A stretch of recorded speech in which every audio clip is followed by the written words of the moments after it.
لیکن یہ بات میں نے شروع کی تھی اس طرح کہ ہر معجزے کو جو اس وقت دیکھنے والے تھے وہ دیکھتے تھے اور وہ وقتی معجزہ ہوتا تھا، اس وقت کے لیے وہ ہوتا تھا.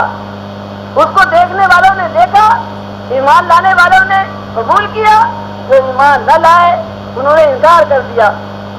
اور بعد میں وہ بہت سے بیان کرنے والوں راویوں کے ذریعے امت کو پہنچا اور قیامت تک وہ امت کو پہنچتا رہے گا. لیکن ایک معجزہ ہے ایسا کہ جو قیامت تک کے لیے سب کو نظر آتا ہے اور سب کے پاس وہ موجود ہے.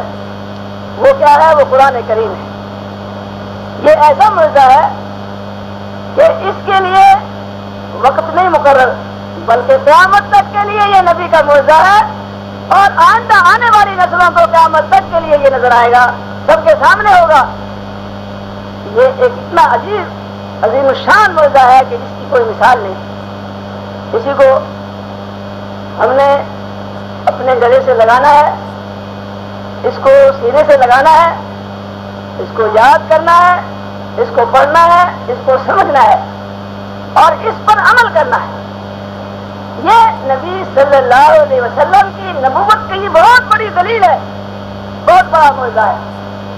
اسی لیے قرآن کریم کی حفاظت کا اللہ نے وعدہ کیا کہ سارے معجزات میں سے اللہ نے ایک معجزے کو قیامت تک کے لیے باقی رکھا دائمی طور پر. اور یہ فرمایا انا نحن نزلنا الذکر وانا له لحافظون. ہم نے قرآن کو نازل کیا، اس ذکر کو، اس یاد کو ہم نے نازل کیا اور اس کے لیے ہم حفاظت کرنے والے ہیں. اس کی حفاظت کا ذمہ اللہ نے لے لیا اور اس کا طریقہ یہ اختیار کیا کہ مسلمانوں کے بچوں کے سینوں کو اللہ نے قرآن کی یاد کے لیے کھول دیا.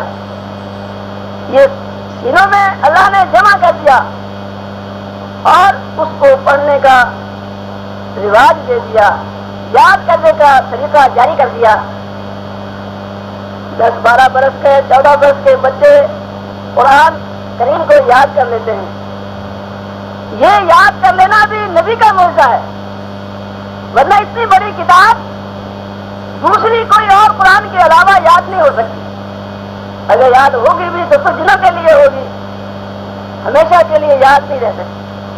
اب یہ کتنا بڑا اللہ کی طرف سے انعام ہے کہ 30 سپارے قرآن کریم کے بچے کے ذہن میں محفوظ ہو اور وہ پھر تراویح کے اندر پڑھی ہے.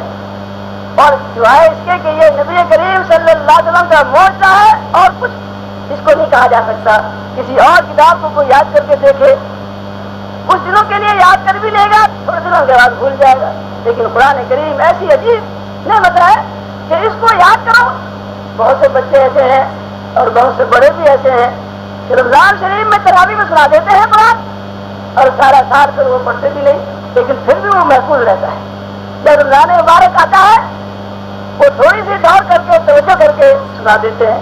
یہ اعجاز ہے نبی کریم صلی اللہ علیہ وسلم کا. اور اس کو جو اللہ نے محفوظ رکھنے کی ایک اعلان فرمایا اور ہدایت فرمائی، اس محفوظ رہنے کا ذریعہ اللہ نے بنایا ان بچوں کو کہ ان کے سینوں کے ذریعے وہ محفوظ ہوتا ہے.